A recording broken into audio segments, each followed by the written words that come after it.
আসসালামু আলাইকুম প্রিয় শিক্ষার্থীরা, শুভেচ্ছা নিও। আলহামদুলিল্লাহ, বেসিক অ্যাকাউন্টিং ফাউন্ডেশন ক্লাসের আজকে 25তম ক্লাস।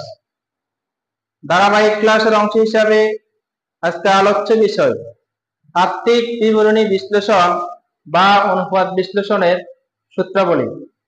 আজকের সূত্রটি হলো নেট লাভ বা নেট মুনাফা অনুপাত সমান নেট লাভ ভাগ নেট বিক্রয় গুণ 100।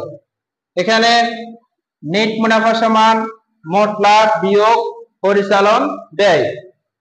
এটি সাধারণত শতকরা হারে প্রকাশ করা হয়। এর আদর্শ মান 5% থেকে 10%।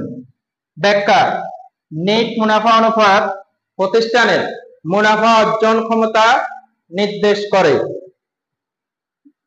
এর মান প্লাস হলে সন্তোষজনক, মাইনাস হলে অসন্তোষজনক। বিশেষ করে এই অধ্যায়ের সিকিউ এবং সৃজনশীল প্রশ্নের সমাধান করতে হলে প্রথমত সূত্র মনে রাখতে হবে, দ্বিতীয়ত আদর্শ মান মনে রাখতে হবে। তাহলে এই অধ্যায়ের যে কোনো ধরনের সিকিউ সহজে সমাধান করতে পারবে, এমসিকিউ সঠিক উত্তর করতে পারবে। পরিশেষে প্রিয় শিক্ষার্থীদের সাফল্য কল্যাণ কামনা করে এখানে শেষ করছি। ধন্যবাদ সবাইকে। আল্লাহ হাফেজ।